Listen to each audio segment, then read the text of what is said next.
खुलुमबाय जोंनि बर' हारिनि गासिबो रायजो राजा नोंथांमोनखौ फिन खेबसेबाव बिएम सोदोब चेनेलाव नोंथांमोनखौ बरायनाय थाबाय जोंनि बर' हारिनि आदै मादै आदा बाजै फंबाय बिनानाव लोगोसे बर' हारिनि आंगो लोगोफोर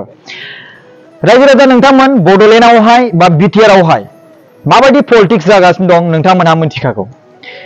मानगोनां रायजो राजा नोंथांमोन दाख्लै बावैसो आंखौ बरनाम खालामनो थाखाय गेट मानि भिडिअ बा माने खेबनानै आंखौ नोंथांमोननि सिगाङाव लाजि फोनांनो थाखाय गोबां सेस्था खालामदों दिनै इभेन आं बहाबा शपिं मलावनो थां बहाबा थां भिडिअ खेबनानै बेखौ स्क्रिनशट खालामनानै बेखौ भाइरेल खालामनो नाजानाय मानगोनां जोंनि बर' हारिनि रायजो राजा नोंथांमोन मानगोनां हाग्रामा महिलारि सारा मा लुबैदों बेखौ मिथिला दिनै बिथाङा 17 बोसोर सरकार खुंनायनि उनावबो दिनै नोंथांमोननि सिगाङावहाय माखासे मा होनदों बाथ्राफोरखौ सोरखौबा लाजि फोनांनानै सिटखौ सेनानै बा सिटखौ लाफिननो थाखाय राजि दिनै बिथाङा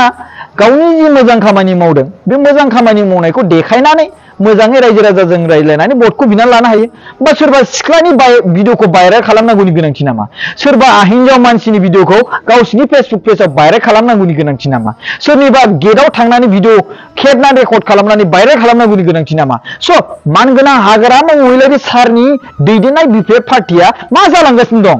इभेन बिथांमोना मानगोनां प्रमद बर' सार एबा बिटिआरनि चिफ बिथांखौबो मा दाख्लै बावहाय जोहोलाव सोमला बसुमतारी मानगोनां बिथांनि एन्टि टेररिज्म डे बे मान होनानै मोनसे ब्लाड डनेशन मोनसे मा खालामदों प्रग्राम खालामदोंमोन बे उन्दुनानै बिथाङा ब्लाड डनेशन होदोंमोन इसेबां मोजां खामानि मावदों ब्लाड डनेशन होनाय बाखनायनांगौ सासे मानगोनां बिटिआरनि बड'लेण्डनि सासे नेशनेल लेभेल रेंक मोननो हालायनाय सासे दैदेनगिरिया ब्लाड डनेशन होदों बयखौबो थुलुंगा खांहोदों जे नोंथांमोनाबो ब्लाड डनेशन होनो हायो होननानै दिनै बे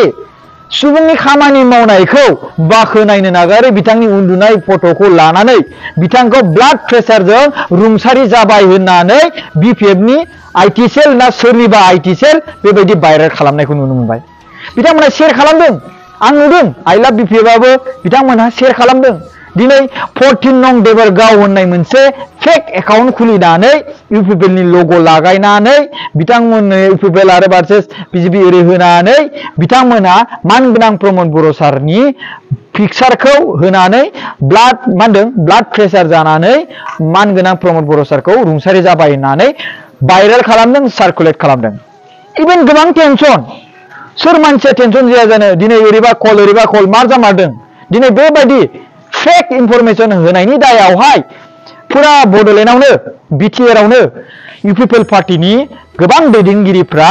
बे पेजनि सायावहाय केस होनाय जाबाय बिथांमोना पेजखौ डिलिट खालामबाय नाथाय बिथांमोना मा मिथिगौ जे बे अरिजिनेल लिंकखौ जे जों मोननानै दङ बे लिंकनि दारैनो एफआइआर होनाय जाबाय मोनसे बाथ्रा गोल्डेन चान्स नोंनि थाखाय नोङो फंबाय ना हिनजाव मानसि बेखौ आं मिथिला सोर अबे मोनसे पार्टिनि आं मिथिला नों जुदि बर'ब्ला you have to listen clearly बेनो जाबाय गोल्डेन चान्स नों जुदि बे समावनो बे भिडिअखौ नुनानै जुदि नोङो अपेन निमाहा बिनाय जायो बा बिनानै लायो अब्ला नोंथांखौ निमाहा होनाय जागोन नङाब्ला नोङो एबारनि खेबाव गनाय नंला एबार नोङो लाजि फोनांदों सासे बड'लेण्डनि चिफखौ बड'लेण्ड एबा बिटिआरनि चिफनि मासियाव जिरायनाय चिफ एग्जिकिउटिभ मेम्बारनि मासियाव जिरायनाय सासे सुबुंखौ बेखौ लाजि फोनांनायनि थाखाय नों गोबां मानदों गोबावहालागै मानदों जेलाव थानो गोनां जागोन आरो नों ओंखामजों दालि जेलावहाय जानो गोनां जागोन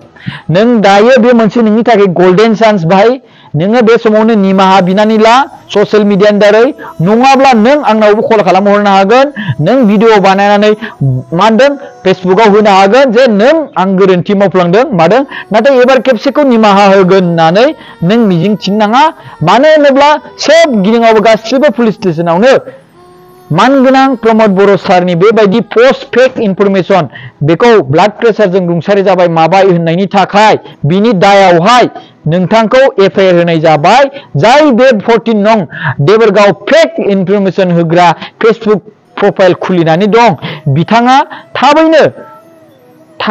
बिथाङा निमाहा बिनानै ला नङाब्ला बे गोल्डेन चान्सआबो खोमागोन आरो उनावहाय जेलाव थांखांनायनि उनावहाय निमाहा बिबा खुनु प्रफिट जानाय नङा भाई नोंखौ सोरबा सुबुङा एवथुनानै नोंखौ जेबो खालामनो हानाय नङा बायदिसिना बुंनो हागौ नाथाय आं बेखौ नोंखौ क्लियारलि होनो सानदों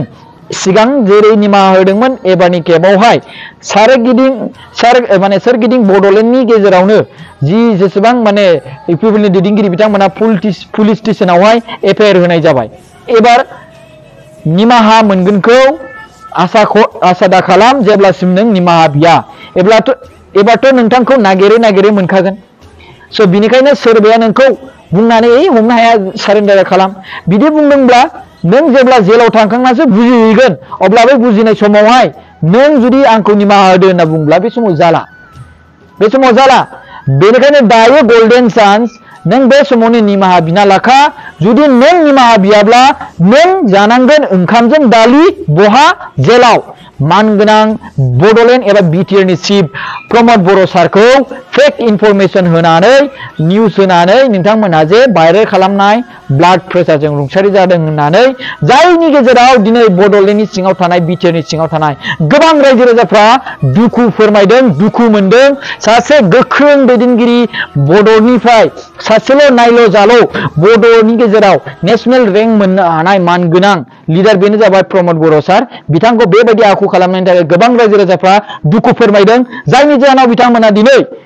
गावसिनि जायगानि पुलिस स्टेशनाव थांनानै एफआइआर होनाय जादों आरो बे बिराद गोख्रों एक्शन लानाय जागोन बेनिखायनो बे गोल्डेन चान्सखौ नोङो थाबैनो माने मा होनदों अपरचुनिटिखौ लाबानो जाबाय निमाहा बिनानै जुदि गैयाब्ला जुदि लायाब्ला नों आं खेबसे फिन बुंबावगोन जानांगोन ओंखामजों दालि थेंक इउ सो माच जोंनि बर' हारिनि रायजो राजा नोंथांमोन 5 आगस्टआवहाय दुरान्ड काप जागोन क'क्राझार साइ स्टेडियामावहाय आरो बै दिनखालि नोंथांमोननिफ्राय टिकेटनि रां लानाय जानाय नङा नाथाय बेयाव हाबनो थाखाय टिकेट नांगोन नाथाय टिकेटनि रां लानाय नङा नोंथांमोना कन्टेक्ट गावबा गावनि जायगायावहाय बोरैहाय मोनो बेखौ प्रसेसखौ खालामना लाबानो जाबाय गोबां मानसिफ्रा दानिफ्रायनो टिकेट नागिरगासिनो दं आरो आंनाव कल खालामनायखौ बन्द खालाम मानो होनबा आङो टिकेटनि सोमोन्दै आं जेबो मिन्थिया रायजो राजा नोंथांमोन खुलुमबाय जय बर' हारिनि जय दिनै